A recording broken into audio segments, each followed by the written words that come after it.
বিজেপির বাইনারি দেখিয়ে বিজেপি চলে আসবে গল্প শুনিয়ে আমাদের ভোটটা লুট করা হয়েছে। আমরা বুঝে গিয়েছি যে বিজেপি আর তৃণমূল আলাদা নয়।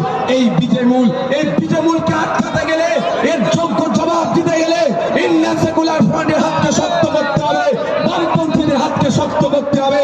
তাই বামপন্থী আর ইন্ডিয়ান সেকুলার ফ্রন্ট এক জায়গায় হয়েছে বিজেপি তৃণমূলকে বাংলা ছাড়ার জন্য।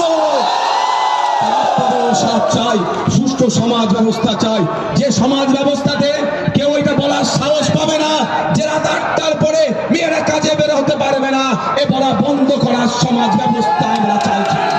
যে সমাজ ব্যবস্থাতে কোনো বৈষম্য থাকবে না, যে সমাজ ব্যবস্থাতে উচ্চবর্ণ পিছিয়ে বর্গের কোনো বৈষম্য থাকবে না, যে সমাজ ব্যবস্থাতে ফেক এসটি এসসি সার্টিফিকেটের রমরমা বন্ধ হয়ে যাবে, যে সমাজ ব্যবস্থাতে ওবিসির নামে মুসলমানরা যে বঞ্চিত হচ্ছে এই বঞ্চনার হাত থেকে মুক্ত থাকবে, যে সমাজ ব্যবস্থাতে ওয়াকফ সম্পত্তি লুট বন্ধ হয়ে যাবে, যে সমাজ ব্যবস্থাতে দেবত্ব সম্পত্তি লুট বন্ধ হবে, যে সমাজ ব্যবস্থাতে জায়তান গরমখানের জায়গা যে চুরি হয়ে যাচ্ছে সেটা বন্ধ হবে, যে সমাজ ব্যবস্থা আমরা আনতে চাইছি সেই সমাজ ব্যবস্থাতে আমি আমার নাগরিক অধিকার মাথা তুলে নিয়ে বাঁচতে পারবো, তার ব্যবস্থা করা হবে। বন্ধুগণ, আপনারা ডিসাইড করবেন, আপনাদের হাতে নির্ভর করছে। আপনারা ছাড়া